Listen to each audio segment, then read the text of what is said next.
también hay hartas definiciones, hay hartas letras al principio que se conocen para que ustedes también.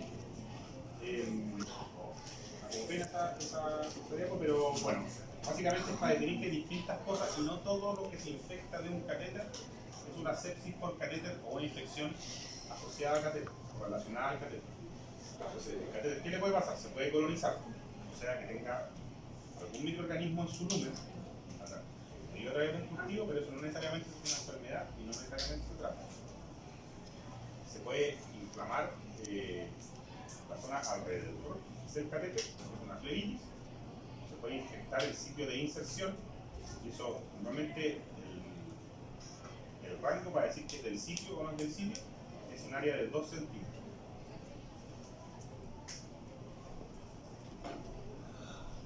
En cambio, cuando uno dice que se infecta el túnel del catéter, es cuando esto abarca más allá de 2 centímetros del sitio de salida.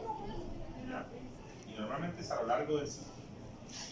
También los catéteres que tienen bolsillo, se pueden infectar ese bolsillo y eso puede dar salida a un fluido.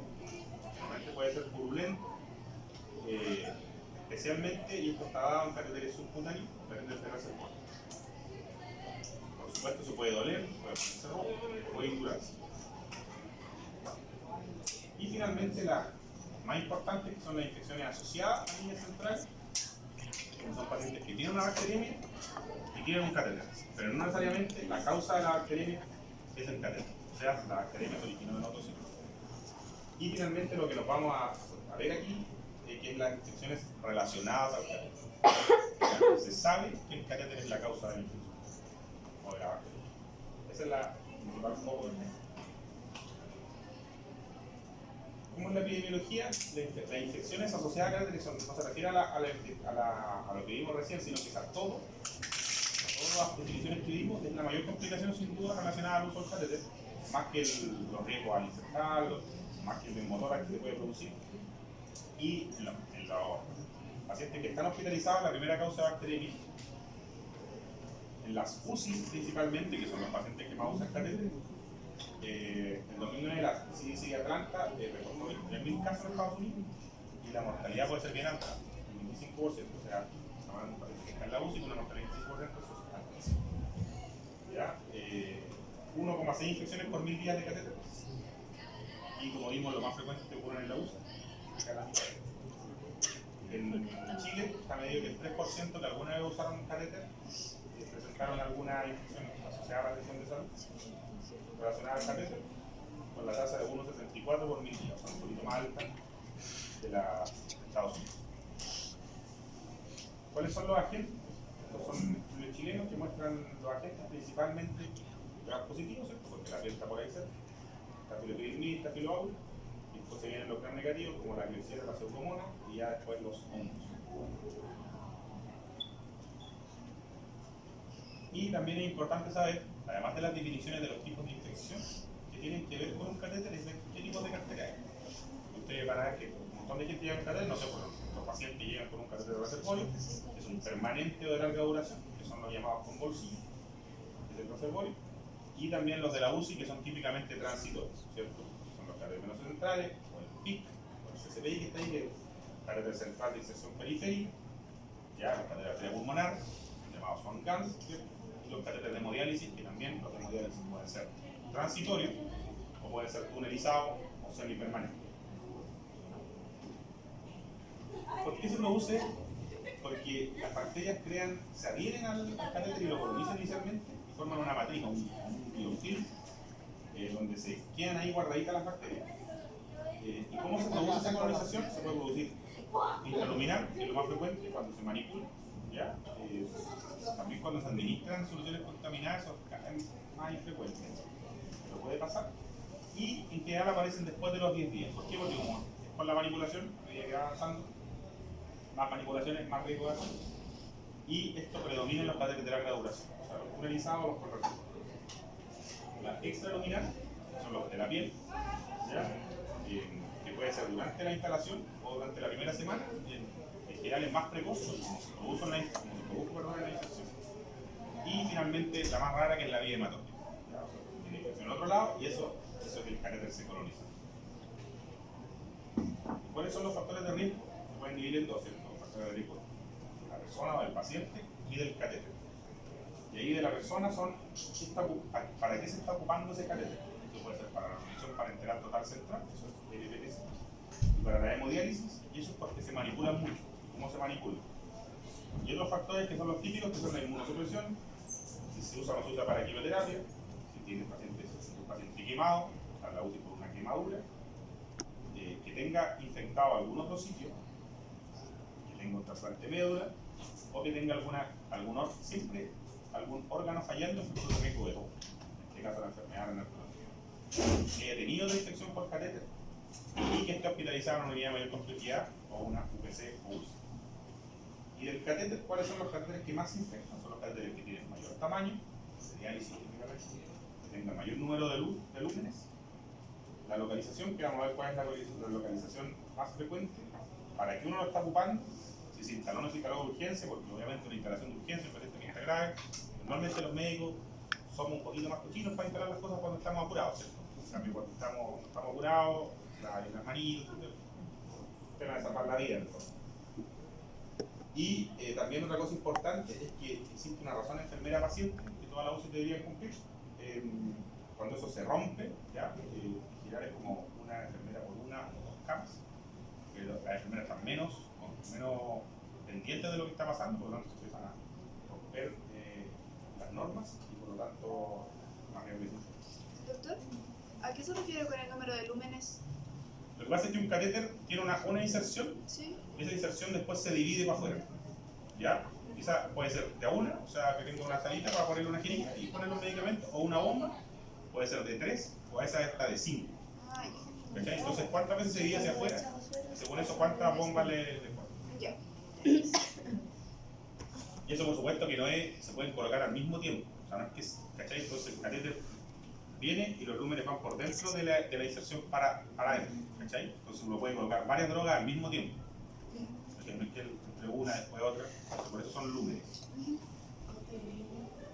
Entonces, como vimos, los catéteres transitorios instalados de urgencia, más riesgo de infección, ¿cierto? Normalmente estamos más apurados, con un poco más cochinos. Y de los sitios, el sitio femoral es el que más infecta y el subclavio que menos infecta. ¿Ya? Con la zona, el femoral normalmente queda asociado a un pliego y una zona de menor aseo.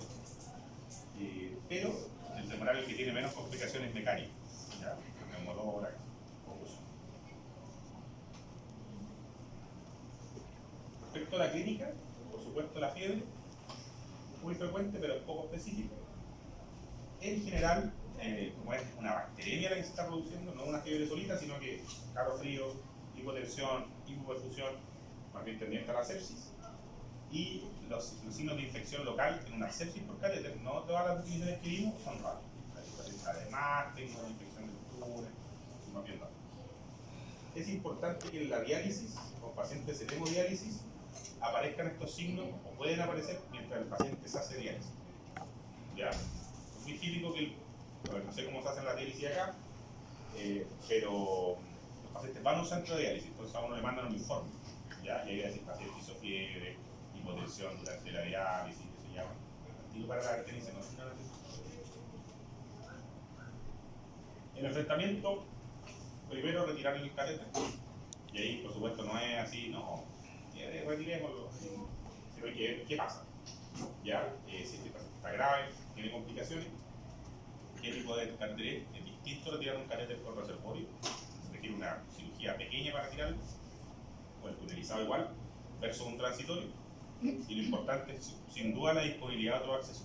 ¿Ya? En un paciente que esté en diálisis, uno, por muy infectado que esté, uno no le puede retirar el catéter hasta que tenga asegurado otro, porque ese paciente se va a morir.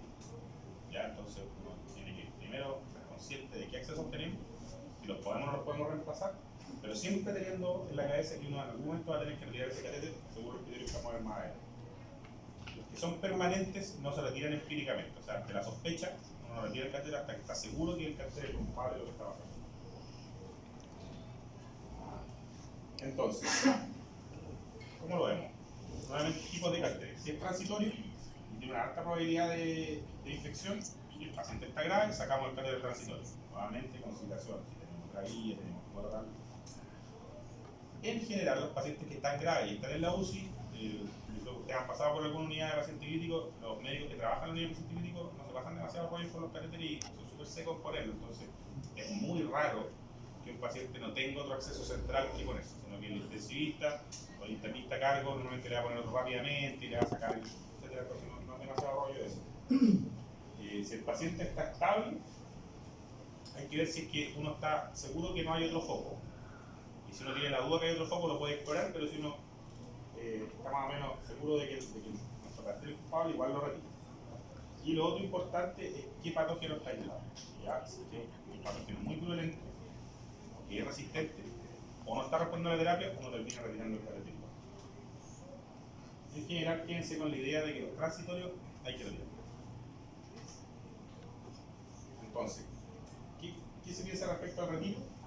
A pesar de que uno se queda con esa idea de que hay que retirarlo, hasta un 85% se retira innecesariamente, ¿ya?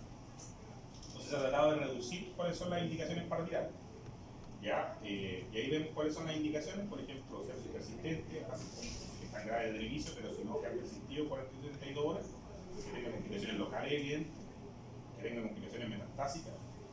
Ahí vamos de nuevo a los microorganismos difíciles de erradicar, la Fluoroaurio, la Pseudomonas, la levadura.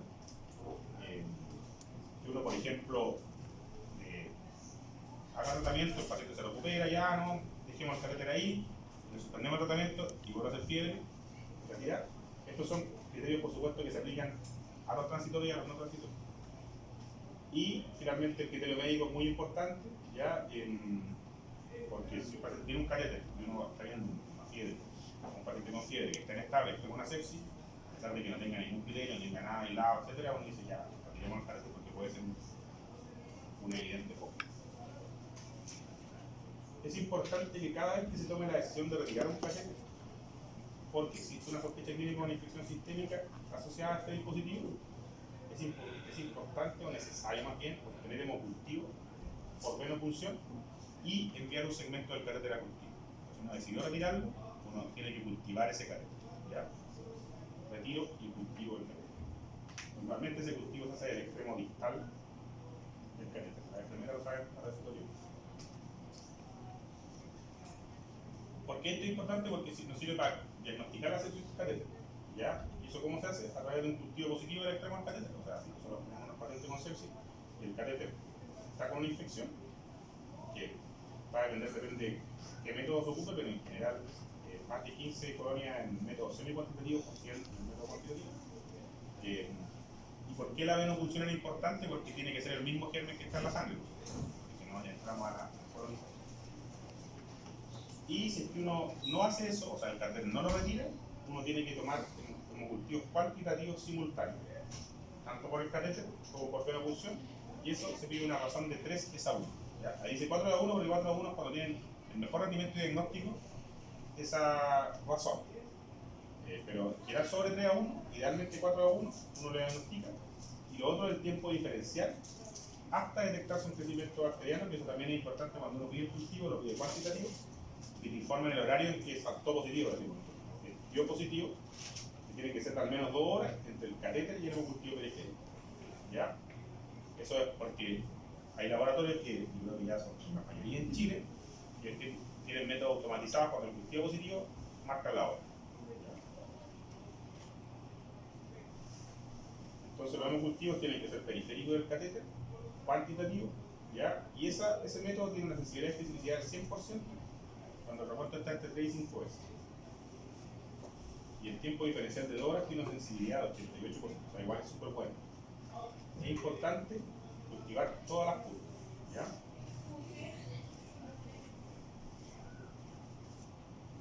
Las imágenes, bueno, aquí no salió la imagen que tenía, pero solamente se ocupan para descartar complicaciones, ¿ya? Un plan de regla del estudio de estos pacientes. ¿Y con imágenes se refiere a un TAC, con eco? Es que depende la complicación que tú estés sospechando, lo vamos a ver un poquito más adelante, pero claro, si uno sospecha una complicación abdominal, va al TAC de abdomen. Normalmente, cuando son pacientes graves, ¿ya? Como es el caso de estos pacientes, uno al tiro va por el escáner, ¿ya? Escáner de abdomen en el caso necesario, en el ecocardiograma si uno sospecha una complicación valvular, ¿ya? O un escáner torácico si uno sospecha una complicación pulmonar. Entonces el diagnóstico se hace Uno lo puede dividir también, nuevamente aquí entramos como dividimos la cabeza de los internistas, por estrategia. Uno puede tener una estrategia conservadora o no conservadora. La no conservadora es que uno saca el catéter nomás y cultiva la punta y hacemos los criterios diagnósticos que vimos. Y la estrategia conservadora, que es la que vimos nosotros, que deja el catéter puesto y ya, tanto la razón 4:1 o el tiempo diferencial. Y ahí uno puede después meterlo a criterio diagnóstico, que por todo lo que dimos, vemos si cumple o no cumple, que paciente que tenga bacteriemia fungenia, que tenga al menos un catéter periférico positivo, que no tenga infección en otro sitio y que tenga, según la estrategia no conservadora, cultiva la punta del catéter con el mismo germen, o la estrategia conservadora, razón 3:1, que es el criterio, o el tiempo diferencial, que sea de al menos 2 horas. Con respecto al tratamiento, es clave elegir bien el antibiótico y clave cubrir gram positivo. ¿Ya? ¿Por qué? Porque vimos que es lo más frecuente, porque está la piel por ahí cerca, etc. ¿Qué antibiótico contra los gram positivos el que uno va a elegir? Va a depender un poco de la resistencia bacteriana que tengamos en nuestro lugar. Ustedes tienen bien estudiado eso en su hospital, pueden ocupar la estrategia local.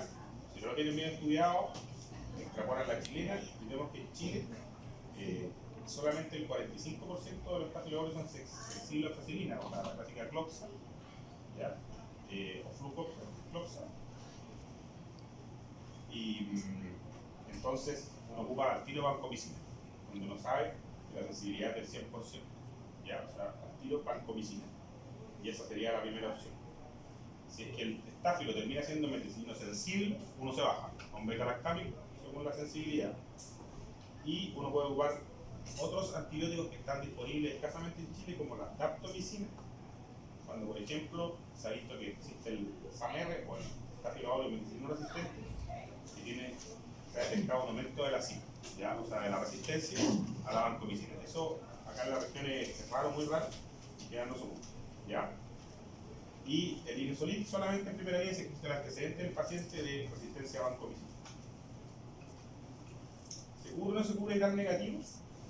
Depende de las circunstancias individuales y de la gravedad de la enfermedad.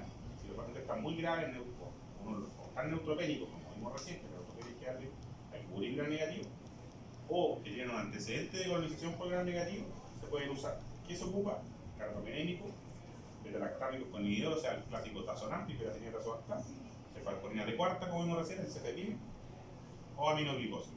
Son los mismos tipos de neutropenia febril, de carbono, una neutropenia febril, sino que es paciente con ácido catéter que puede estar neutropénico, uno agrega los antibióticos que vimos en esa casa. ¿Qué pasa con los hongos? Los hongos uno puede cubrirlos cuando los pacientes tienen riesgo de hacerlo. ¿Cuáles son los pacientes que tienen riesgo de ser sepsis por hongos del catéter?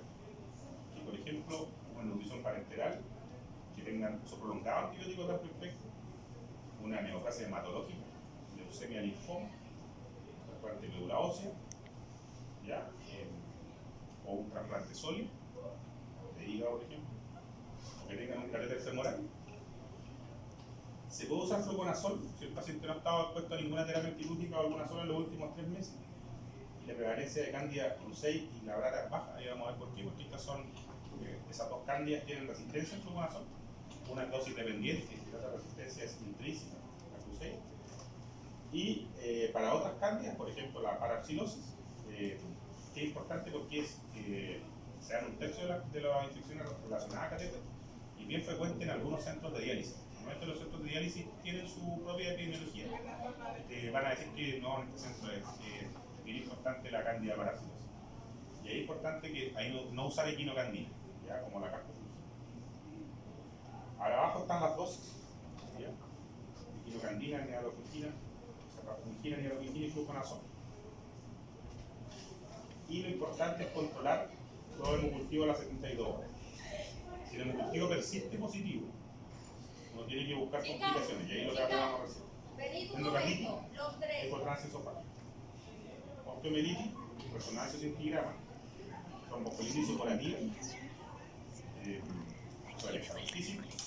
las otras complicaciones son endoftalmitis, los abscesos metastásicos, que ahí el escáner es lo importante, y los organismos psicóticos en el caso de nuevamente remover el CDC. ¿Lo removemos o no lo removemos? Importante duda. En todos los casos posibles se debe remover, porque uno ya tiene el diagnóstico hecho, ante la duda. Imperativamente, en los casos de gérmenes con alta virulencia, Staphylococcus aureus, Pseudomonas, hongos, ¿cuánto se podría mantener? Catéter tunelizado o con reservorio, pacientes que están en quimioterapia o en diálisis, paciente que no tiene por dónde más hacerse la diálisis, no tiene otro acceso, de su tercer tunelizado, tiene las dos fístulas fallando, cosas más bien extremas, ¿ya? Que además tengan una infección que no esté complicada, estable hemodinámicamente, que no tengan ninguna complicación metastásica, que no tengan microorganismos virulentos, como vimos, ¿ya? O sea, Staphylococcus no, Staphylococcus es virulento, la Pseudomonas es virulenta, la Candida es virulenta, las micobacterias son virulentas. Que no tenga otro, que de repente hay microorganismos que no son tan virulentos, no son tan graves en su visión clínica, pero son difíciles de erradicar. Ahí entran cosas más bien raras como el Corvinobacterium, luego los bacilos. Y también es importante que respondan a la terapia. Esto es importante que son IS, o sea, CDC permanente, y ITBC no complicada, y microorganismo no viral, y bastante adecuado. Si no es posible remover el catéter, se recomienda el uso de antibióticos drug therapy, o ALT que se dice, en inglés, por 2 semanas después del tratamiento sistémico. ¿Qué es eso? El antibiótico therapy consiste en usar grandes dosis de antibiótico, entre 10 y 1000 veces, en el lumen del catéter. ¿Ya? Se deja como bloqueado el antibiótico. Y eso ayuda a combatir este biofilm que hemos hablado que es el principal responsable. ¿Ya? Con eso se ha visto que se podría salvar el catéter. ¿Ya? En general, como más adelante, el antibiótico therapy está pensada y está demostrada a través de la evidencia para la prevención de sepsis por catéter, no necesariamente para el tratamiento. Pero si uno está en fase de desesperación, como vimos recién, pacientes que no tienen acceso, etc., uno podría ocuparlo 2 semanas, por 2 semanas después de hecho el tratamiento sistémico. ¿Cuánto tiempo creería a ver si tengo resultados? ¿Resultados en qué sentido? ¿Del antibiótico therapy? Claro. O sea, va a depender de las 2 semanas, porque normalmente es un catéter que se sigue ocupando, ¿cachai? Entonces, si después de 2 semanas está bien, o sea, no ha hecho ningún episodio de fiebre, lateral, etc., uno puede quedarse relativamente tranquilo. El paciente en ese periodo sigue haciendo estos problemas y todavía uno tiene que empezar a plantear, a tirar el catéter y buscar qué hacer. Igual son situaciones medio extremas e infrecuentes, pero puede pasar. Yo he visto pacientes. Entonces, ¿cuánto dura el tratamiento? 2 semanas. El estáfilo, si vamos a lo particular, se trata 2 semanas si se dan algunas condiciones. Que no hay evidencia de endocardititis, trata por más tiempo. No hay evidencia de broncoespasmo, trata por más tiempo. No tiene otros factores de riesgo como la inmunosupresión, la diálisis, la terapia cardiovascular, diabetes, VIH o SIDA, ¿ya? O neutropenia, la inmunosupresión. No hay dispositivos protésicos. Se resuelve la fiebre en menos de 72 horas y no hay evidencia de ninguna complicación metastásica. ¿Cómo se previene? Y aquí vamos a ir a la prevención. Esto yo creo que es lo más importante de la sepsis catéter, y ustedes cuando pasen por las unidades de alta complejidad van a hacer bien catéter con esto, y los médicos en general somos de todo el equipo de salud los más chiquitos. Entonces hay que empecemos a cambiar esto. ¿Qué hacen las UCIs? Hacen unos bundles de prevención, ya que son como unos packs donde abarcan varias cosas y tienen que cumplirse sagradamente. ¿Cómo son esos? Lavado de manos, las precauciones de barrera total durante el examen de CDC. Ustedes van a ver que a veces no pongamos catéter, se colocan guantes estériles los médicos, se suben las manguitas y vamos a poner el catéter, quizás una mascarilla. Lo ideal es que no, lo ideal es que sea protección total. ¿Qué significa eso? Lechera, manga, guantes estériles, mascarilla, gorro, e idealmente, bueno, esto para protección del médico, pero con antiparra o un plástico estéril. Eso es lo ideal para poner el catéter. Y toda la gente que esté en esa zona tiene que usar lo mismo, ¿ya? Porque típico, usted es un alumno y dice, mira, acércate cómo vamos a poner el catéter, y ahí están ahí, se le cae el pelo de la barba, mira. Entonces, complejo. Entonces, la idea es que todos los que estamos ahí deberíamos tener ese tipo de precaución. Va a ser medio difícil porque eso es un gran gasto de recursos, pero es más barato que tratar la infección. La clorexidina, desinfectar la piel, evitar el sitio incisor femoral, que normalmente se hace cuando es puramente urgencia, y retirar el catéter apenas ya no se esté ocupando, para que esté mejor, tenga vía venosa periférica y retirarlo. Ocupar algunas técnicas para mejorar la inserción, como usar ultrasonido o ecografía, los catéteres conectos. Si es que uno colocó un catéter, el paciente llegó pésimo, grave, accidente de tránsito, no tenía vía, le colocaste el catéter, el paciente está un poquito mejor, se retira. Aunque no esté infectado, se retira y se cambia, se coloca uno más limpiecito. Todo estéril, por supuesto. Y en general no se recomienda cambiar los CBC cada cierto tiempo, como las vías venosas. Se da cuenta que cuando está la vía venosa, primero la marca y después de 3 días ya la va cambiando. En el caso del CBC no es así, a no ser de que se haya colocado en condiciones no óptimas. ¿Ya? Y tampoco se hacen cultivos serios. ¿Hay alguna técnica relativamente innovadora que se pueden ocupar para bajar la infección? Que puede ser que los catéteres sean impregnados con antibióticos o antisépticos, por ejemplo, los baños de penicilina. Y eso se hace cuando uno planifica mantener un catéter más de 5 días. ¿Ya? Puede disminuir las infecciones según la evidencia y disminuir los costos, ¿ya? Cuando son catéteres de larga duración. Es importante que, especialmente para esto, uno en general no coloque un catéter si no lo va a ocupar por un tiempo largo, ¿ya? O un paciente sin acceso venoso, ¿ya? O sea, un catéter por el día, si mañana lo sacamos, no, realmente no. Y lo otro es la antibiótico que hablamos también, como vimos, su gran utilidad está en la prevención de la bacterias asociadas a catéter. ¿Y de qué grupo principalmente en la terapia? Es del paciente que está en hemodiálisis, ¿ya? Tanto por polarizado por transitorio, cuando se ocupa esta técnica, de hecho ya se está ocupando, no sé si ustedes lo han visto ocupar, pero se ocupa en general, ha demostrado en ese subgrupo de pacientes prevenir las infecciones bacterianas por catéter. Y eso. ¿Alguien tiene alguna pregunta?